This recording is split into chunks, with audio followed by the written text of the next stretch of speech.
Welcome to another episode of the Harder to Breathe podcast. I'm your host, Ryan Dusick. I was the founding drummer of Maroon 5, but I'm now a licensed therapist, author, and mental health advocate. With me, as always, is my co-host, Duck Maylard. How you doing, Duck? What are your thoughts on a theme restaurant? Wow, let me tell you. I went to a theme restaurant last week. There's a place here in Hollywood called Beetle House, which is ostensibly a Beetlejuice themed restaurant. It's really like a Tim Burton themed restaurant. Went with my son and a bunch of his friends for a birthday. And the place was great, man. They do like a cabaret of like Edward Scissorhands came out and sang Queen, and Sally from Nightmare Before Christmas came out and sang. I mean, it was spectacular. Do you enjoy that type of environment, or would that be just overwhelming? I'm glad we're, hitting the really hard subjects. Yeah, we got to get in. Yeah. To be honest with you, I think I love themed restaurants as well. Okay. And yeah, I mean, growing up, I remember when I was, I grew up really close to the Beverly Center in the West Hollywood area of Los Angeles. And I remember when, I don't know if there must have been themed restaurants before this, but when the first Hard Rock Cafe opened. Right. It was like an event. Yeah. And I remember like it being so exciting going and looking at all of the paraphernalia, and the music was blasting, and it was like, you felt like you were at a rock concert. Yeah. There's a smashed Pete Townsend guitar in a glass case over there. Yeah. And to this day, I love going to, if like, there's, a Planet Hollywood or like a rainforest cafe. Anymore, no, but there used to be a rainforest cafe at like near Disneyland that I would, every time we were over in that part of neck of the woods, that we'd go there. What else? I mean, I don't know. Just in general, festive kind of there isn't a ton of themed restaurants left these days. That's why it was so like, oh, I haven't experienced this in a while. Because, like I said, it wasn't like a full-on like dinner theater where we sat, and it's like every half hour somebody would come out and sing a song, and then you'd go back to your food, and then the character would come around to the table, and they'd do a little, like there was a magician, and he did some magic for the kids, and they had a little bucket, and you put some money in to tip them and stuff. It was great. It was a really fun experience. But I got to give a shout out to our Edward Scissorhands, whose name escaped me, but man, that kid killed it. He was like, he was soaring, hitting all the Queen notes. It was great. Well, little do you know that I actually have a themed restaurant story from my Maroon 5 history that I can throw I swear we didn't set this up. Ryan had no idea I was going to ask about it. Lay it on me. So, for those of you who have read the book, my book, Harder to Breathe, you might remember the story. You might not. There's a lot in the book, but I'll tell it anyway. We were on tour, the never-ending tour in support of Songs About Jane, and we finally made our way to Asia for the first time and went to Japan. First night, we're in Tokyo. We were scheduled to go out on the town with these journalists that were there from England, and they were going to interview us in the course of this evening of debauchery. It was kind of the idea. We're going to go out to dinner. They're going to take us out. We have no idea where we're going. It's going to be sort of like an evening that just prepare for anything, and we're going to document it, and it's going to be an article in some magazine in England. So they just said, meet us on the corner of such and such street in the middle of like the Shibuya district or wherever it was in downtown Tokyo. And we start walking and following them. And of course you can't read any of the signs because we don't read. It's not even the same alphabet. So you don't know what anything is. And we take a turn like down some steps, and all of a sudden we're like tunneling down into the innards of underground Tokyo. And it's like the sounds of the street are getting quieter, and it's becoming more dank, and sort of like we're in some cave, like and then steampunk. Yeah, it's like there's lantern light all of a sudden. Now there's like, as we're walking, there's lanterns, and we're starting to hear the sounds of the city replaced by a faint echo of heavy metal music and like sounds of torture.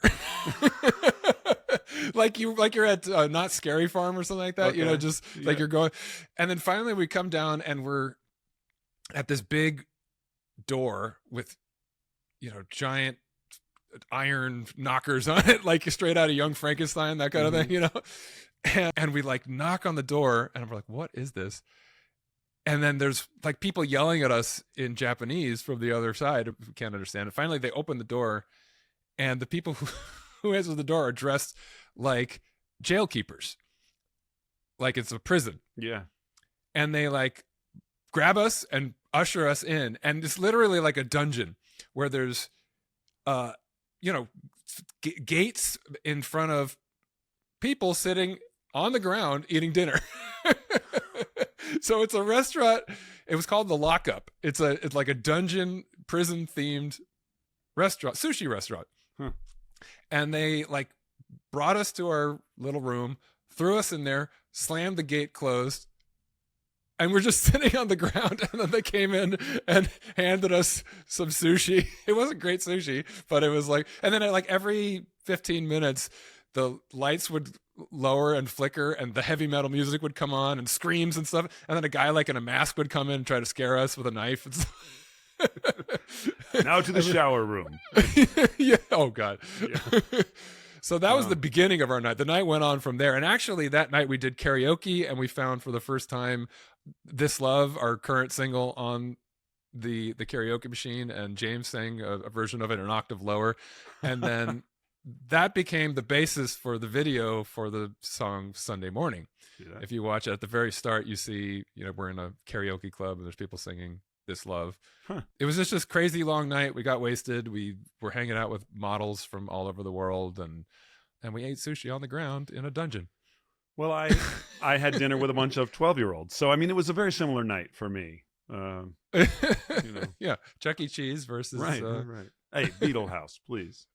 So shout out to the people at Beetle House. You put on a great show. There's another place I remember hearing about a restaurant where it's pitch dark and you can't see what you're eating. It's literally completely dark, and you just have to eat and Is that a theme thing? Or that's supposed to be like a sensory deprivation thing where you're just only experiencing the one sense of taste, right? Yeah, and it's funny because we have to figure out a place to eat, because I have to give a little love to my lovely wife, because today is our 13th wedding anniversary.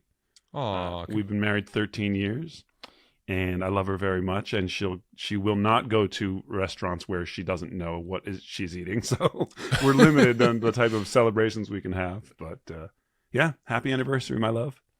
Congratulations to Thank both you. of you. Much love to Jess. It's crazy, 13. It's a weird number to think about, but yeah. I seem to remember my parents. My parents got divorced when I was 7 or so, which would put it around 1984, which I think. They were married for about 15 or 16 years before they got divorced. And it struck me this morning that I was like, oh, I'm creeping up on the same length marriage as my parents' marriage. And for me, it felt like they were married forever, And 13 years has sort of flown by for my wife and I. I mean, we've been together for so many years. We were together for almost 10 years before we got married. So It feels like even longer. Yeah, it's just an interesting kind of like, oh, wow, 13 years. That's almost what my parents were married. And, My God, your wedding was 13 years ago. Right? That's crazy. Seems like yesterday. Yeah. Beautiful wedding at downtown LA, right? Beautiful place called Cicada, downtown LA. We chose it because my wife is from New York, and we wanted to capture some New York Art Deco feel. And it was just a beautiful restaurant. It's a great place. You can go and have. It isn't a theme restaurant, but they can, they do like a show on Sunday nights, and you can go have dinner there. I highly recommend it if you're in the LA area. That hotel was featured in the season of American Horror Story called The Hotel. The hotel, the Biltmore downtown, has been in a million movies, and in Ghostbusters. Is that what somebody saw a cockroach up on 5? That's the Biltmore That's Hotel. that same. Oh, okay. It's been in a million. Beverly Hills Cop, the lobby when he goes in and says, "I was going to call it Michael Jackson, not about the world." That was all the Biltmore. So yeah, it was just an amazing, magical weekend. All my family and friends flew in and stayed there, and it was all in one spot. It's like people weren't spread out all over town, and so we all just hung out in that 1-2 block area in downtown LA and lived it up. So I love to remember that moment on my anniversary, and it was a great time. Amazing. Thank you. Congratulations. So, let's talk about our guest. Yeah. Shall we? Let's jump into it. We had just a great conversation with this guy. He's a right when you see his face come on screen, it's like this is a presence that looms largely in both of our stories, right? Yeah, right. Johnathon Schaech, you know him from a ton of stuff, but in terms of what he's probably most known for was in the movie That Thing You Do, being the Jimmy, the lead singer of the Wonders. The Oneaters. The Oneaters, of course. As in, I wonder what happened to the Oneaters. Right. I won't tell it again now because I tell it in the conversation with him how the Wonders or the Oneaters and that thing you do figured into my band's story. But Jonathan was really wonderful in terms of just being really open and honest and vulnerable about some really challenging things he's gone through in the course of obviously a successful career and now a successful marriage, and a lot of good things that have come on the other side of some difficult things. Yeah. So just the kind of guest we love having on this show. He's a great example of someone who's been through some really heavy shit and come out on the other side with a great perspective that he shares eloquently and very honestly and openly, like you say. Yeah, so if you have any comments about the show or anything else about this show in general, send us an email at hardertobreathepodcast@gmail.com. You can always, of course, subscribe and leave a comment on YouTube or Instagram or anywhere that you find the Harder to Breathe podcast as an account. Yeah, let us know you're listening. Let us know what you like. We'd love to hear back from the listeners, get some feedback. And we would love to, of course, answer your questions on the show whenever we do get fan mail. So without any further ado, here's our conversation with the great actor, Johnathon Schaech, right here on the Harder to Breathe podcast. Jonathan Schaech, welcome to the Harder to Breathe podcast. How you doing today? I'm doing good, man. Pleasure to be here. This is very cool for me. I think I can speak for both of us, both Duck and myself, that seeing your face brings back a lot of great memories of a very specific time in my life, which we'll get into a bit in this conversation. I want to hear, though, first, you guys know each other. You just met a few years ago on a project, right? Yeah, we were making a movie down in Texas. Terlingua, Texas. Yeah, middle of nowhere, literally. The one thing they told me before we went down there was like, just don't go to West Texas in July and August. And that's exactly when we were supposed to shoot. I know, right? It's 110 every day. Shoes were crazy. Melting. Yeah. It was nuts. I had to drive there. So I remember driving there and thinking to myself, where am I going? What am I doing? Middle of nowhere. The GPS still worked, though. Really? Okay. See, Yeah. I didn't have a ton of experience in Texas, and I flew into San Antonio and then had a 5-hour drive from San Antonio. So it's like, yeah. So Texas is a big state. Yeah. So, Jonathan, the story that I'm referring to, of course, I'm sure you get bored at a certain point of talking about that thing you do because it's such a huge moment in pop culture history. But we're going to talk about it. I can see the guitar and the drum set in the back. Exactly. Of course. Yeah, well, look, I was in the band Maroon 5. Before that, we were a band called Cars Flowers. And in our formative years, before we kind of found the Maroon 5 sound, we were obsessed with the Beatles, obsessed with all things 1960s pop rock. And literally, we were making our first album for Warner Brothers in 1996 at the time that thing you do came out. And it kind of mirrored our story in terms of going from just this local band that was playing clubs to all of a sudden getting swept up by the industry and the managers and the producers and all that stuff. Wow. And we were gearing up, and all of our friends were like, that they watched the movie and they could hear similarities in terms of the style of the music and parallels in the story and all this stuff. And there's that one scene in the movie where you guys hear your song on the radio for the first time. And you're running around and you're hugging each other, and it feels so genuine and cathartic, like, oh my God, this is really happening. And that was so inspirational to us at that time. It was like a moment of, is this what's going to happen for us? All the possibility and hope. And you really captured that in that scene and in that movie, just the fun and the excitement of that. Were you feeling that when you were making the movie? I tell you what I've felt is that's rings true with so many musicians over the last 30 years. People have come up to me and said, when you guys heard that song on the radio for the first time, that was exactly our experience. I literally was almost going to call Gary Getzman today, who was the producer of it, and tell him, look, there's so many great bands that were inspired by that thing you do. And like, they had very similar experiences and they loved the movie for a certain reason. And it rings true with so many. There isn't a band. Yeah, sorry, John. There isn't a band that Ryan and I have. We work together recording and things, and it comes up so naturally in the recording process where anytime you're in front of a microphone, you're going to deliver your famous line. Anytime I'm holding the bass, I try to do Wolfman's Run. Like there's all the same, like there isn't a band alive that saw that movie that doesn't see themselves in those scenarios. You know who Stephen Stills said to me that I watched that movie and I thought it was Buffalo Springfield. Oh Really? my God. I'm like, wow, it's, the list is long. So Yeah. it's awesome you guys are on that list. I wish I made the list as it was going along other years. That's amazing. I remember actually there was like a recurring gag in my band around that time because we fought about everything. We would argue about everything, like the bass line or the snare drum sound or every detail of any song. And there was always a moment when, if you're arguing your point, you realize like, I've lost this and you have to give up because you're not going to get your way. And inevitably the person who had lost the conversation would come up to the microphone and go, I quit. I quit. I quit, Mr. White.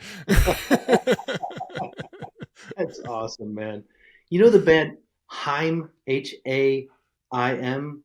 So last Thursday, they came out with their 5th album, and it's titled I Quit. Get out of here. And when they're on stage, they, at one point, I don't know, I haven't been there, but they play Jimmy going, I quit. I was like, man, that's amazing. I want to be on stage with them doing that. That'd be awesome. How did that scene come together? Was that scripted just like that? Did director Tom Hanks tell you, go run with it, have some fun with it? Or how did that come together? So I remember in the audition, now Tom, not that he doesn't remember that, but I had a conversation with him here in Nashville not too long ago. And he literally said, when you walked in the door, you won the role. And I had a suit on, like 1964 outfit on. My hair was combed over like Jimmy, like a Beatle is basically what I thought. And so I went in there as the character, but I remember the lines were, and I actually looked at the script after I talked to Tom. It was, I quit. And that was it. Or I quit, Mr. White. And I remember thinking, he's a singer. He should sing that in the audition. So I remember pretending there was a microphone in the middle of the room. And I went, I quit, and like a little asshole. And Yeah. I remember leaving the room. I actually left the room. From my recollection, what I can remember, which at this point, 30 years of me telling the story is the only truth that I know. He came out and got me and said, get back in here, kid. So I kind of interpreted it. He was a singer, so I sang it.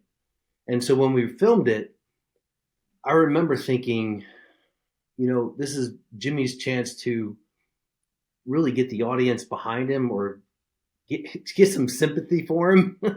Because he was like, he was the tough nut of the band. Yeah. And, really cared about the music, really wanted the music, was pushing the music. And this was his opportunity for the label to look like the villain. I went at it and they just let me go. I mean, I was probably going crazy at some point. I was like, quit. quit. I did it so many different ways. And then they chose that one. And Tom played off of me many different ways, highs and lows. And then they chose, those takes that we all love very much, where Jimmy just gets up there like a maniac and sings I quit. But he was in your principles. He was stuck by his principles. He did become a successful artist, That's the funny thing about Jimmy is, throughout the film, he's sort of the stick in the mud and everyone else is having a great time. And, to speak about that cast, by the way, what a cast, top to bottom, right down to Charlize Theron in like her first film role, just wandering through scenes as the most beautiful person on the planet. But Jimmy, for all of his kind of stick in the mudness, he had integrity, he had musical integrity. Yeah. All he wanted was his songs to be heard and work on the B-side. And, it's like things that we talk about now is like, man, that guy really fought for what he believed in. And it's the record label that's like, no, you're going to do covers. You're going to do what we tell you. And somehow we root for the record label in that movie. Yeah.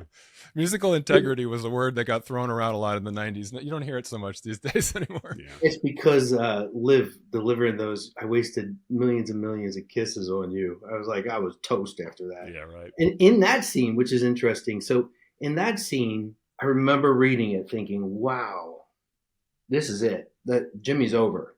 Jimmy's not going to be loved, and he's not going to get to make any music after this. I thought, well, what is he? You know, he loves his music. So I asked for a bunch of chords so that I could restring my guitar as we were doing it. And we ran. By the time Tom got around to covering me, I had gone through all the chords they had at the, you know, like I started taking different, what are they called? Chords? The guitar strings. Guitar strings, right. And I started having to like put the F on the G, and like I ran out because we'd done so many takes. And finally Tom came around and goes, "Oh, I got it. It's about you and your guitar." And I was like, yes, that's it. It's all about his music.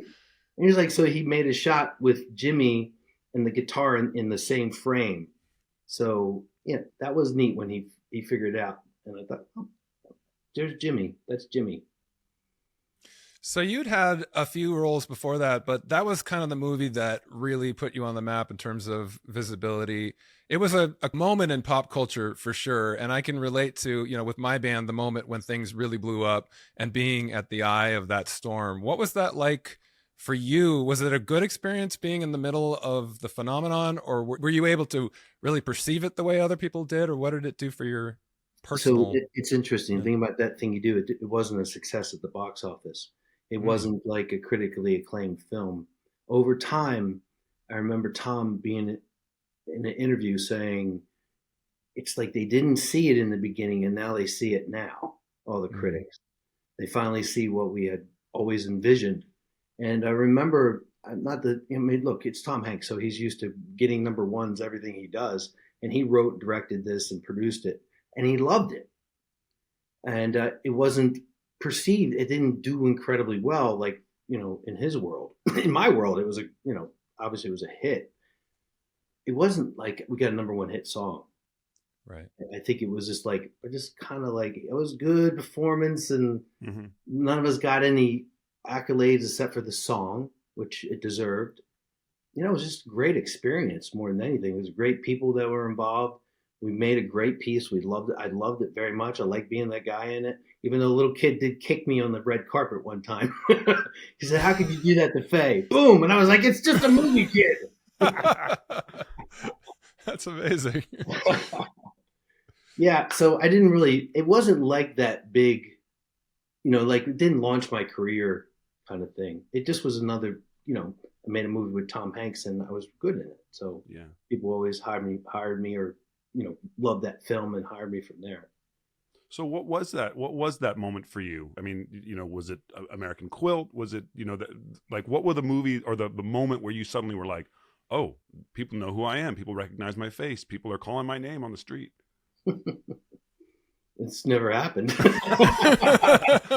That's not true. The first time I met you, I told you I loved Welcome to Whoop Whoop. It was the first thing I'd ever seen you in. I love that movie, man. I love that movie too. Oh man, people need to see that movie more and more. Agreed. I'm still the guy people talk about with That Thing You Do because I love the movie, but it's always a musician. It's always a musician who comes up to me and goes, "Dude, That Thing You Do, it changed my life," or "It was my life," or, you know, it's always like that. But people recognize me from doing certain things. They kind of go like, "That's that guy." Yeah. Sometimes people come to me and go, were you in high school together? You're like, no, I don't think so. So, yeah, I don't know. I think in the Hollywood world, the combination of Quilt and That Thing You Do put me on the map. The Doom Generation was part of that, but it was kind of a smaller part. Just kind of like these three films were I was interesting in all three films, so people kept bringing me back. Then they tried to make me a movie star or a leading man. I had some success with that. And now I'm back to being a leading man at my older age. So that's cool. Full circle. Yeah. Amazing. You also had some pretty high profile relationships that were on the, you know, it was on the cover of magazines and that type of thing. And I imagine that's a difficult thing. It's hard enough to make a relationship work in any context, but when you have cameras in your face all the time and people talking about you, that's got to make it a lot more challenging. Being in the middle of that sort of storm and trying to live your life, how much of a challenge was that? Yeah, it was all good up until the divorce with Christina. Then after ain't it always the way it goes? I was like, oh my God, like all this people talking about us, but they kind of left us be to a degree. I don't know. It was tough though. It was tough. It was a tough journey for me. I don't know. The perception of people outside, I didn't really care so much. I just didn't like myself so much after that. For what reason? Well, I had a lot of shame that I felt inside, and it was like, why wasn't as a success? I made these commitments and I couldn't stick to them. What part of me? Why did this happen? Like just this shame, just shame. I had a lot of shame around it. A lot of shame around myself, and it became bigger because I was in the limelight, or even if I wasn't in the limelight, I just didn't like myself even more. Kind of like everyone. I finally was like, see, I told you I was an asshole all along. Like I'm a piece of crap. I'm a horrible human being. See, and now you finally agree. So that's interesting. Do you have any sense as to where the shame comes from originally? Was it contextual, or was it something that goes back further? Well, I did a lot of work on myself, so I know these things. So growing up dyslexic was very difficult. I didn't know I was dyslexic till my 40s. And it holds a lot of shame in the schools that I grew up. I grew up in the public school system, and they kind of like, one way is the way. They don't really divert from that. And they put me in like a group class with really challenged people, children. I mean, I knew I was challenged, but I knew I was smart. It fractured me a little bit as I went along. And then when I decided to be an actor, and I knew that I could get into the dyslexia was like a gift, but then if they pushed me on a short time period, I had struggled. So I couldn't memorize my lines in real short periods of time. But if they gave me enough time, I excelled, and I didn't know why, right? So that was one thing. And then my first experience, a screen test, I had this director who he was abusive. He molested me. I didn't know what all those things were. I speak about it a lot. So if anyone's out there who's been traumatized in the same way, I don't want to get into it too much. So I don't want to trigger anybody, but it happened to me, and I didn't know how to share it with other individuals. I didn't know what really had happened. How do you talk to your dad about something you really don't understand? So those areas of shame really were blossomed. They kind of grew very much after the divorce. It was like the third strike and I was out. So it was a difficult time. But in time, I was able to unpack it. I got sober. I'm 11 years sober. So I was really able to look at my life and then talk about it and share it, first in group, and then in therapy, and then in public. So that's amazing. I commend you for speaking about this publicly. It takes a lot of courage to do that. And I'm sure that it's not something that happened lightly. It took a long time to get to the place where you're able to speak about these really vulnerable things. And I'm almost 9 years sober as well. So high five on that. 11 years. Amazing. How have you made your peace with that whole part of your life? What did it take for you to kind of, you said you didn't understand it. You didn't know how to talk about it. How do you understand it now? Well, it was quite a gift. I did that film Doom Generation with Rose McGowan in 1993. And when she spoke out about Harvey Weinstein and she shared her experience, I was like, oh my God, it's horrible. That happened to me. And then I literally contacted her and I was like, Rose, this exactly what you described happened to me. I've never been able to really share it with it, like talk it out. Like I talked to my exes about it and stuff like that. And they can never define it the way that Rose did. And when Rose, she fought for her life during that time, I really connected to her very strongly. And it gave me a lot of courage. And then I went through this EDMR, brain spotting. I really went back to those moments in my life and realized that I was traumatized. Like I was that moment, like froze in time. And every time I get somewhere in my life, it would get triggered and I would react a certain way. And so the EDMR and the brain spotting helped me take my life back and find my voice. And so it was really Rose McGowan and her share of what happened to her on Twitter. Oh. And when she did that, I was on Twitter. I swear to God, I was like on Twitter. But because we made that movie and we'd been friends over time, but that really kind of bonded us together. And she really was able to help me out a great deal. And then just sharing it like in a group with other people who have gone through the same thing. It gave me a lot of courage and realized that I wasn't alone. That made a big difference. Yeah. So that was a big part of unraveling it, was with Rose McGowan and the Me Too movement. Wow, that's amazing. Yeah. Now, I don't want to ask you about the specifics of the story itself, but I think it's relevant for the people who are listening that may relate to what you're describing to hear some of the specifics, just of the thoughts and the emotions at the time, and the thoughts and the emotions and behaviors as well. You know, you mentioned addiction and some other things. When you were still in a place of shame, when you were trying to cope with the feelings, what thoughts were you having around that experience? What was kind of the loop that you were stuck in that time? Why didn't I do something different? Why did my body respond a certain way? What did that make me? And then I just hated myself for not standing up for myself in that time.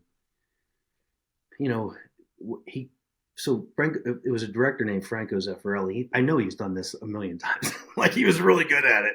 So that was, once I kind of unpacked all of that, I kind of was like, wow, like, he's good at it. He was really good at doing that certain thing. He came in the room in the middle of the night when I was sleeping, and it just was something I wasn't able to deal with for a long time.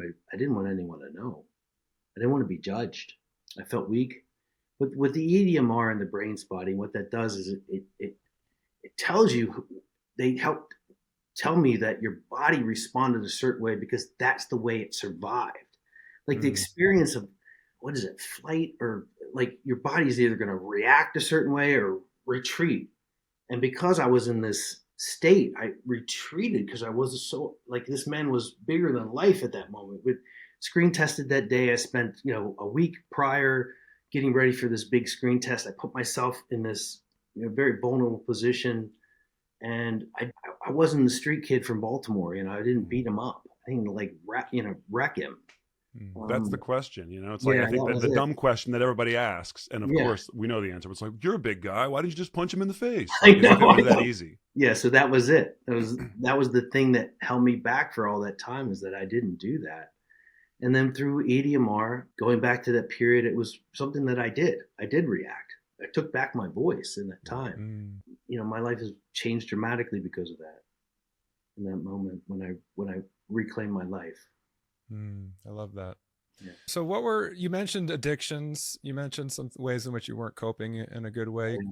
What were the things that kind of got you to the place? Did you reach a bottom at a certain point? Was there a particular moment when you realized that you wanted help or change? Yeah, I kept going to the rooms.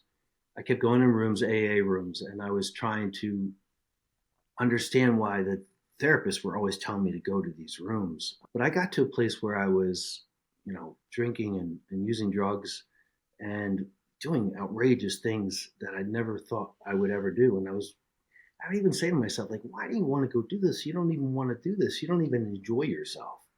Yeah. But you're going down that road every time. And next thing I know, I'm doing it again.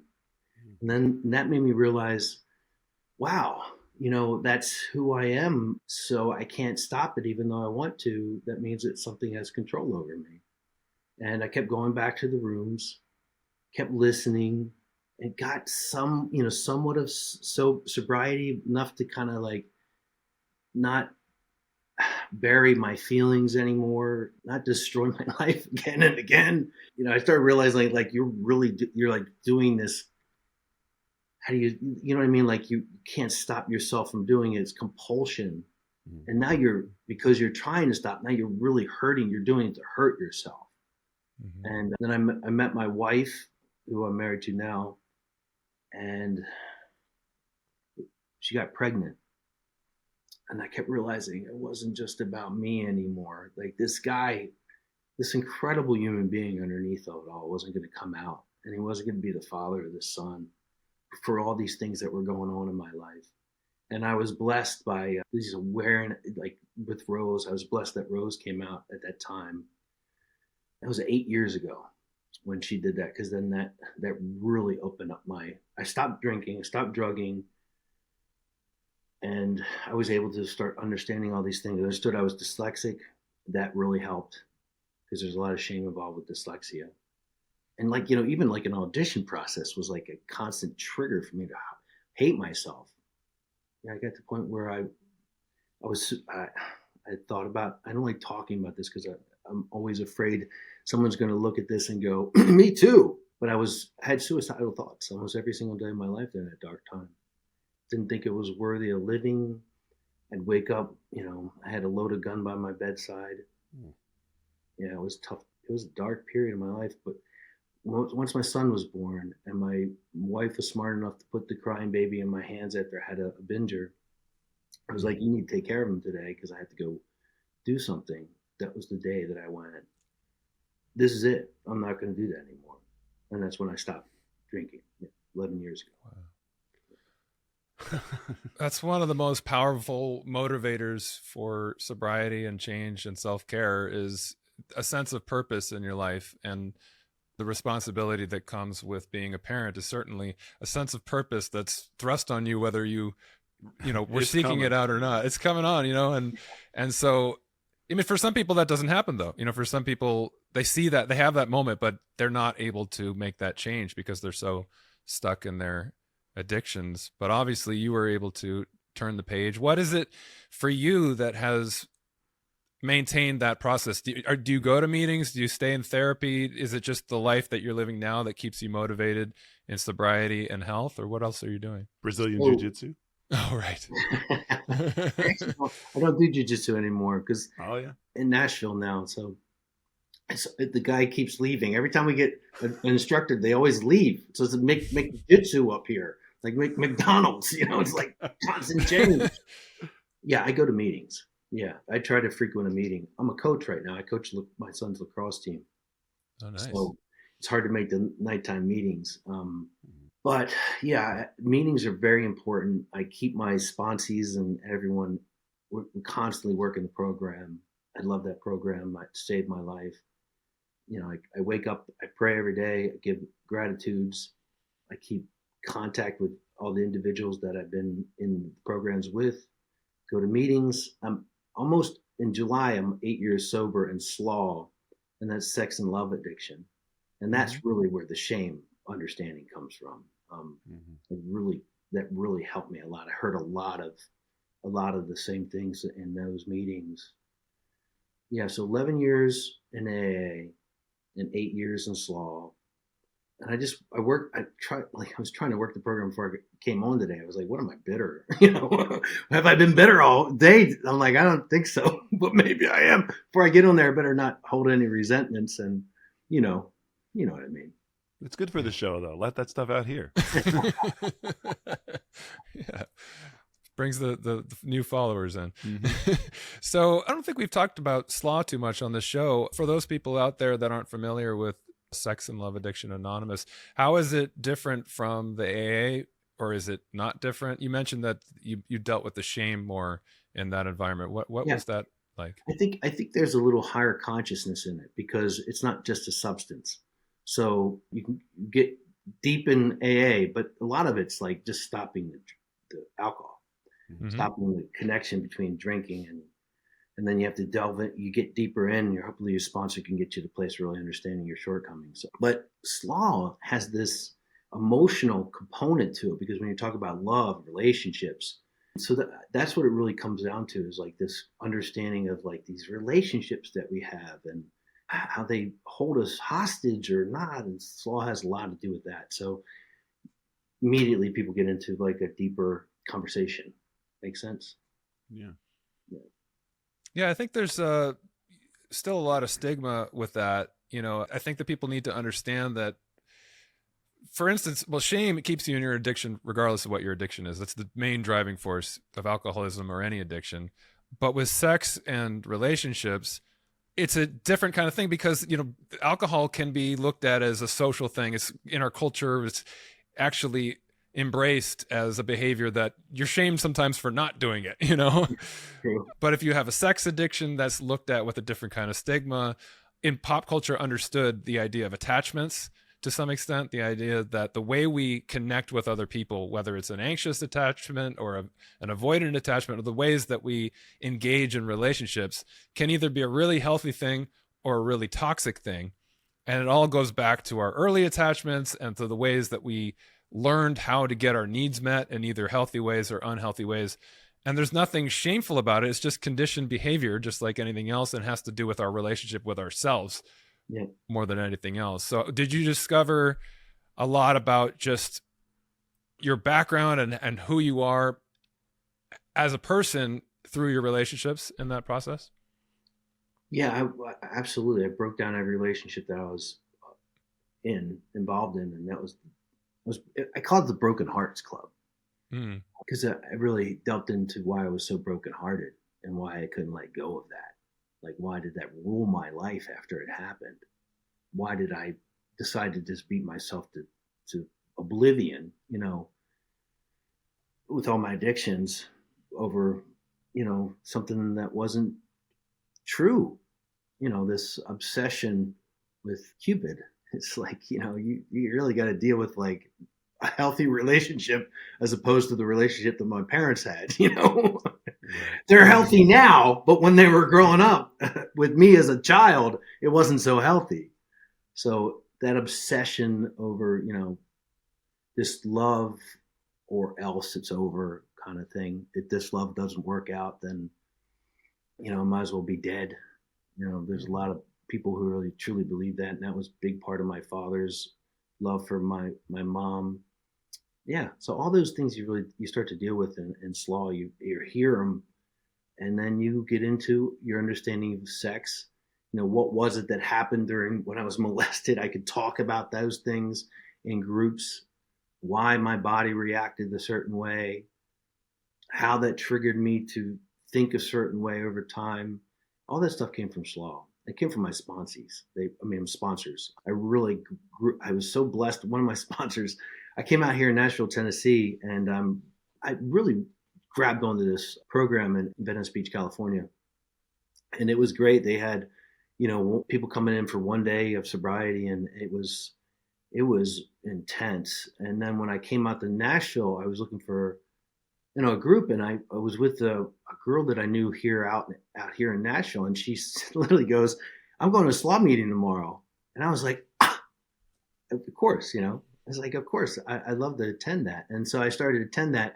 And then she introduced me to my sponsor out here. I knew I needed to get a sponsor out here, and he was the Vanderbilt brain surgeon. So his understanding of like all the connective tissues, that probably helped. And he had a lot of similar experiences as a young boy, a young man. So he shared all those with, and how that affects you, and why you were still, caught up in that world, and how that trauma, which really what it was, how it held with my brain. And he got me very clear and made me truly understand. I don't know if I can articulate it, but I got it. I got more, how do you say, more sober, more clarity, more clarity through my sponsor out here. It was great. And I allowed God to, take part of that whole experience. I got closer to my higher power. I was able to identify my higher power and outside of my parents' higher power. Yeah. So I'm kicking it with him now. It's pretty cool. It's so unique because, like Ryan says, with drug and alcohol addiction, the goal is to kick that behavior and no longer need it, versus sex and love, which in a healthy context has a really important place in our lives, in our marriages and things like that. And as a layperson, I think of my knowledge of sex addiction. I don't equate that with sex and love addiction. Right. Can you talk a little bit about what that love addiction component is? Because that's so fascinating to me, that like, is that just you always wanting to have someone there to love you and nurture you and feel to a compulsive end? Or is it like, what is that separates it from the sex addiction? Most songs are written about sex addiction. I mean, sex and love addiction. Yeah. That that longing. Thing you do. It's that longing. Yeah. That longing for that connection to, that individual that's, it's not healthy, that longing. So one thing in the program is you start addressing that longing, like, so that I know it has to, I know I can't articulate it right, but that's really what it is. It's a broken hearts club. Like, why does our hearts get broken so much? Why do we allow that to take over our whole being after it happens? That's the sex and love component. The sex part, sex is very much, it can be very a dopamine hit. So it can you can get this dopamine hit from having sex, but you can get that from sex and love relationships. Someone really likes you and wants to be with you, and like it could overwhelm you and take over you if you don't know who you are.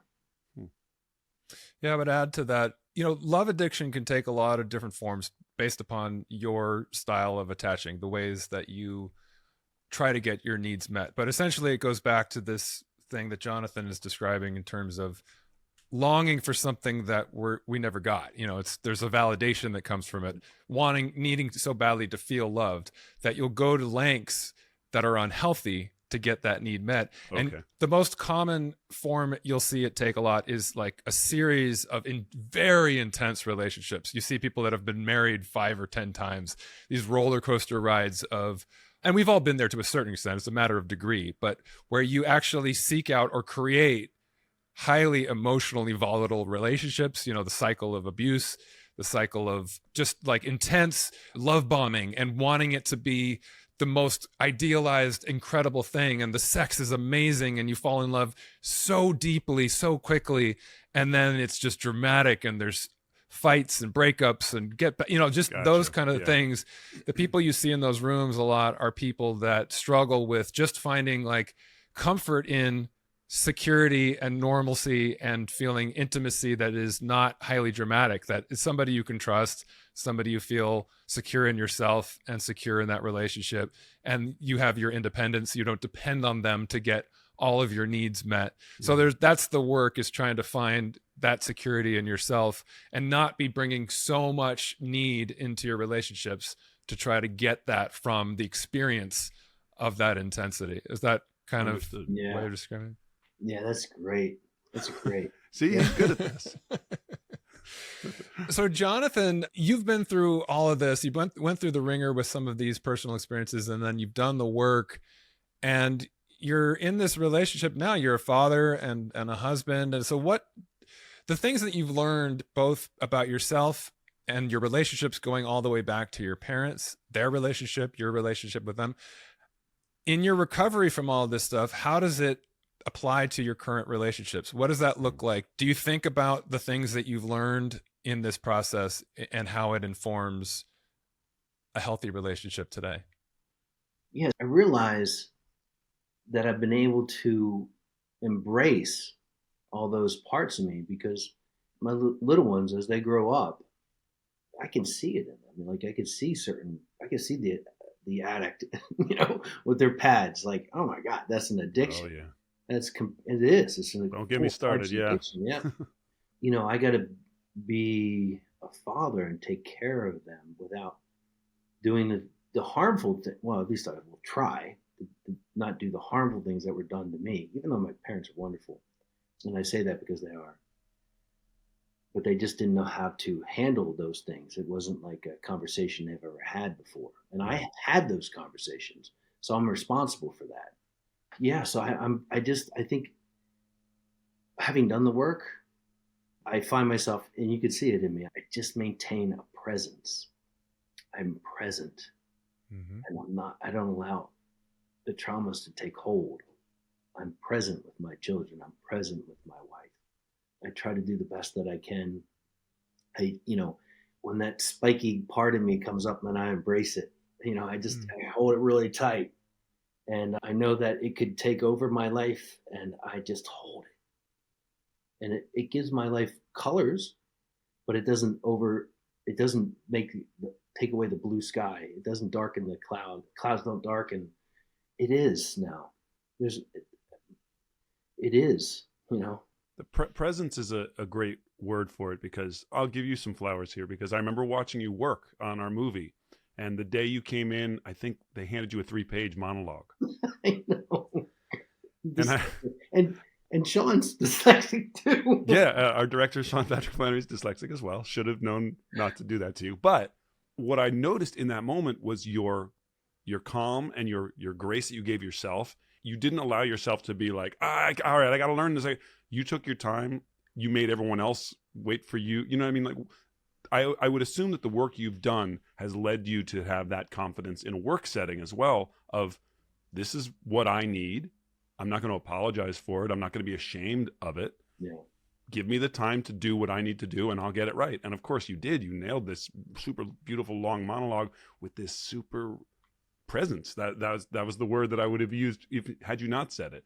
Do you apply those same rules that Ryan was asking about in your personal life to your work as an actor? Yeah. Yeah, I do. I do every day with my wife. You know, I take a lot of breaths. When she wants to do renovations, I just take deep breaths and I just ask God to just guide me. I don't need to take control over the situation. I don't need to do that anymore. But you know, what happened on that set was beautiful because I was asked to do this monologue. And I think it was the first day I got there. I believe so. It was at the end of the night. And it was late. And it was after 14 hours. And I had the courage, not even the courage, I just had the wherewithal and the awareness to walk over to Sean and going, I don't think it's good for us to do this now. You know, I think if we start it now, we're going to wind up, I know that I'll have a lot more trouble because my brain is having a hard time at this late hour, that we should start it the next day. And Sean, you know, he didn't need to get it that night. He knew that he had time. He was able to go, right, okay, we'll do it tomorrow. So that was the first step. And then I had to go through it. And it wasn't the first film that I worked with. But when I got sober from SLAA, it wasn't about giving up anything but shame. I gave up shame. I had a great sponsor go, all right, what is it, man? What is it you want to give up? He goes, you give up, so you figure out what you want to give up and we will do it. And I figured it out. It was shame. So it wasn't the first project, but it was the first project that I was put this huge weight upon my shoulders, and to not shame myself through the process. And, you know, when you do that to yourself, you react to other people and you harm other individuals because you don't feel good about yourself. So, and I was able to keep that in check throughout that whole process.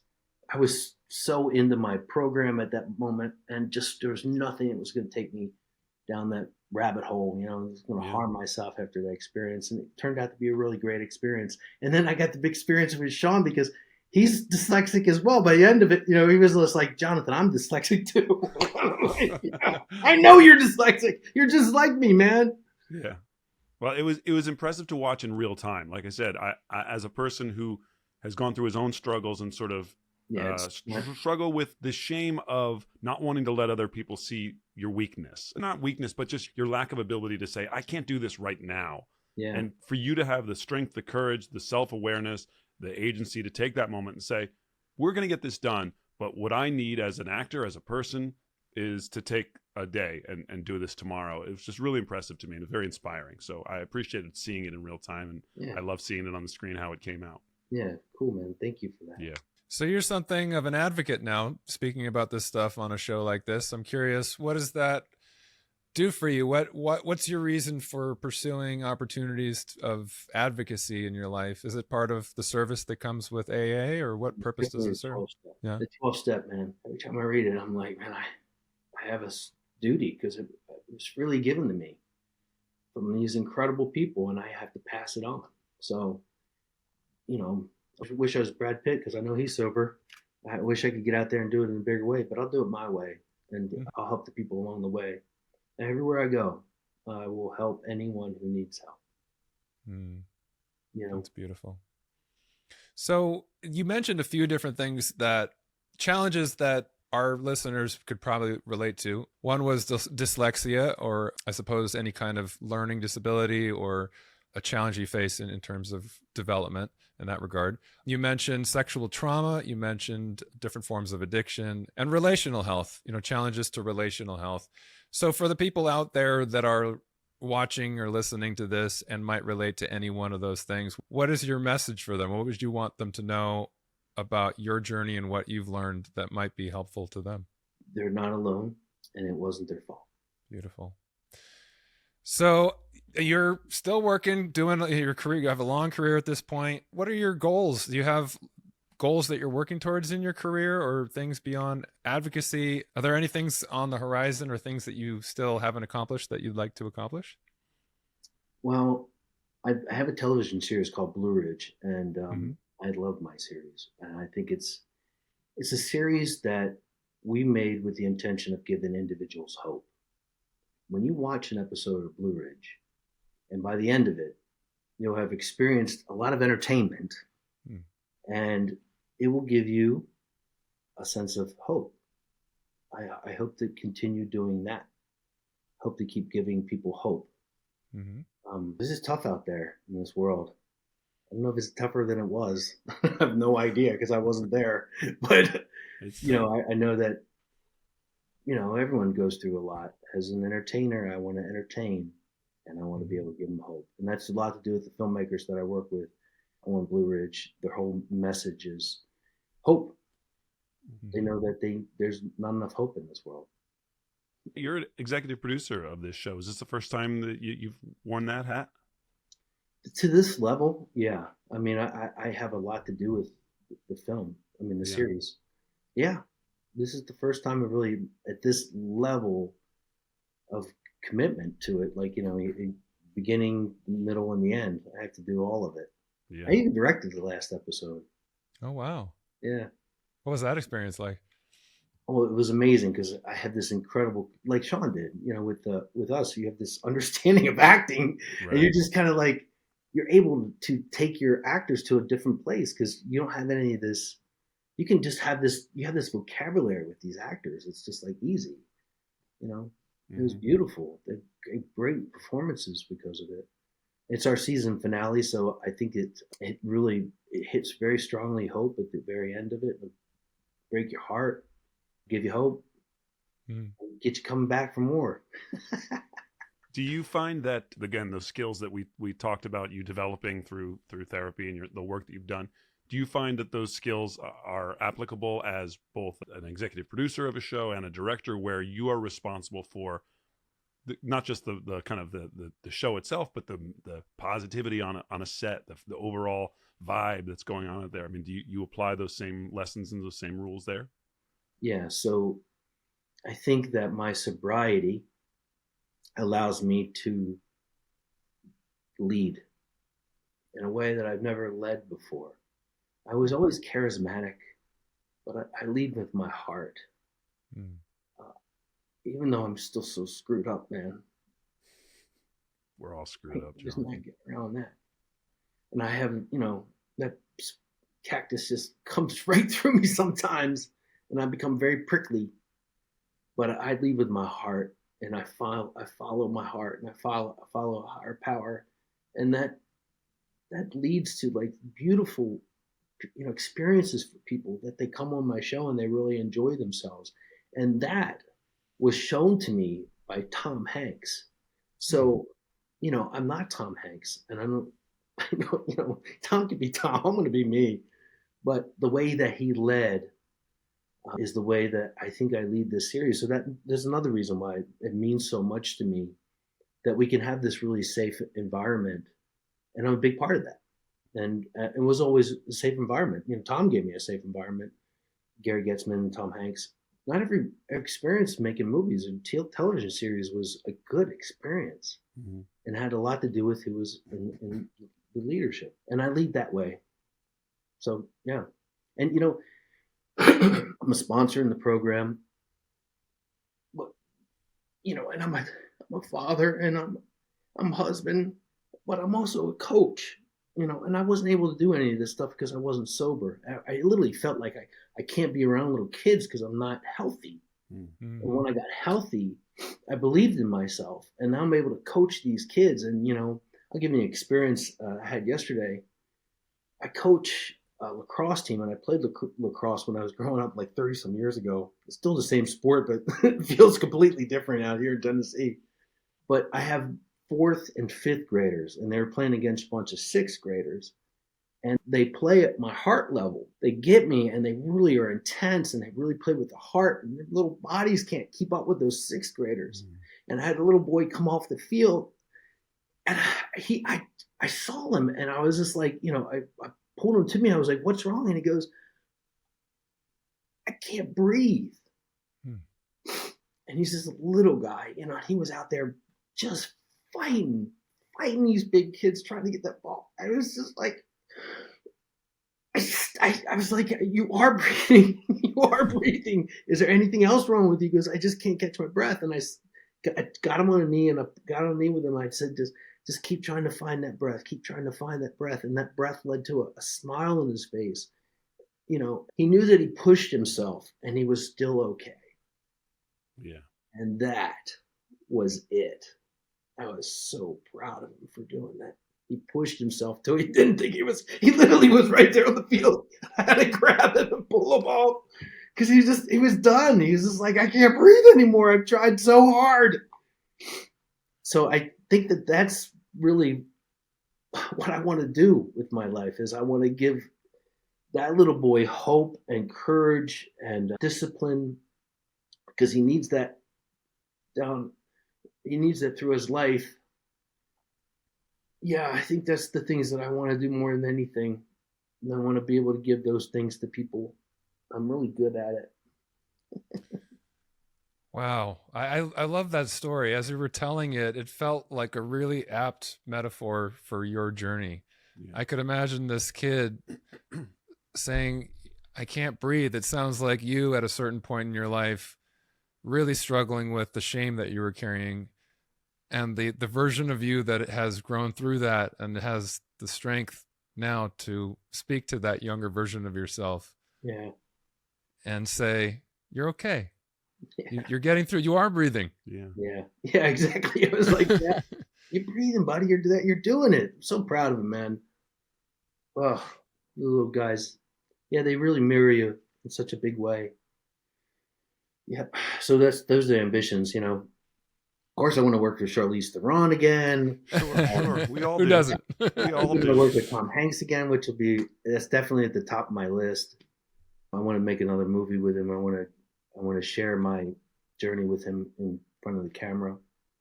And we've become real good friends over these years. I mean, I miss my Wonder family, the Wonders. I saw you took a little road trip a few years ago up to Erie, PA, right? To do a minor league baseball. Yeah. With who'd you go with? It was Steve Zahn and Tom Everett Scott, the three of us. It was amazing, man. And you picked each other up like on the way. You drove. Yeah. You picked up. Yeah, we picked up Steve Zahn. Now I drove up from because he lives in Kentucky. I live in Tennessee. And I went and picked both of them guys up, and then we drove all the way to Erie, Pennsylvania. Yeah. It must have been a really boring car ride. No joking. I put it on my Instagram feed every second. That's how I do. Yeah, it's so much fun. Yeah. So I want to ask you one more thing before we let you go. You know, you've mentioned in a few different contexts, well, hope being the driving force, that being such an important part of what you do and what you want to inspire. You mentioned higher power. You mentioned God. Is spirituality something that's always been important to you, or is that something you discovered in your sobriety? And what does your relationship with your spirituality mean to you? It's good stuff. Good question. I definitely have always been guided by a higher power. I was raised Catholic, and I really got the Holy Spirit in a big way. It literally guided me to becoming an actor, like to take the courage to go out into the unknown. I definitely had my father's his religiosity that he gave to me, which was a gift. It gave me a lot of courage. It allowed me to, overcome some dark areas in my life. And it helped me, it carried me to a certain point. Now, being Catholic, also, it didn't lead me to getting in the situation with Franco Zeffirelli, but Franco Zeffirelli made a movie called Jesus of Nazareth. Mm-hmm. So he had all this power of understanding it. And when I met him, I thought, that's the guy who made Jesus of Nazareth. He has to have a really strong connection to God. Maybe he took advantage of that. Maybe. Yeah, so, you'll appreciate this. So I was able to, what we say in the program is a God of our understanding. And a lot of people first get into the program, they're like, that's a wimpy way of saying God, right? Like, how am I supposed to use the vending machine as God? But what the program is trying to say is something outside of yourself, higher power. And if you need to make it that vending machine, make it that vending machine until you can truly understand that. And so what I was able to do when I was really working the program and I had great sponsors, was to look at my connection to God and to separate the understanding that my parents had given me and then take ownership of my understanding of God. Mm-hmm. So I separated myself and I went deeper into the understanding of a higher power or God or Jesus to me. And that was hard because I basically had to say, Dad, I don't believe exactly the way you believe anymore. There's a lot of it in there. Mm-hmm. But my understanding, and I cherish that relationship with my higher power. So I had to get there by letting go of my parents' religiosity. Yeah. I remember Brene Brown said that somewhere along the line, that she had to look at her understanding, her parents' understanding, and then her understanding. Yeah, I think also what happens usually with any kind of addiction is one of two things. One, you either have made your substance of choice your higher power. That's the thing that rules your entire existence. It's the thing that motivates all of your choices at a certain point in your addiction. Or you've made yourself your sort of higher power. You're playing God. You're believing that you have control over things that you have no control over. And so finding higher power is as much about relinquishing that control that we think we have as it is finding something specific that is going to be a universal higher power. For somebody like you who has a strong faith, that can be a doubly wonderful experience of enlightenment, because it helps you get out and you're humbled in those ways and you give up control and let go. And then you also discover this motivating force, this thing that brings love and inspiration into your life. And that can be a really fulfilling thing. Absolutely. That's it. Letting go of control. Yeah. Well, Johnathon, first off, where can people see Blue Ridge? It's on Peacock. Oh, awesome. All right. Well, I'm going to check that out. Johnathon, this has been a really fascinating and inspiring conversation. I want to thank you so much for being so open and so vulnerable with us. Yeah, man. Thank you. It was easy once you told me you were sober. You stepped into the room. So yeah, it means a lot to reconnect with you too, Johnathon. I'm glad we got a chance. And I've been watching Blue Ridge. I watch it here at the house, and it's kind of a throwback feel to those great, like Nash Bridges, like those kind of shows that are an episode of an adventure of the week. But like you say, you built this sense of community in this small town. I love your family. The way you play the family is such a unique and kind of honest, open relationship. So it's a great show. Please check it out, everybody. Thank you. Yeah. When does season 2 premiere? I know you just finished shooting it, but we just finished shooting it, so we don't know the exact date, but it'll be probably at the end of the summer or the beginning of the fall. Gotcha. And hopefully we'll be shooting season 3 in 2026. Sounds great. Yeah. Amazing. All right. Thank you again. Johnathon Schaech has been our guest on this week's episode of the Harder to Breathe podcast. Check out new episodes every Tuesday, and we'll see you next time right here on the Harder to Breathe podcast. Take care.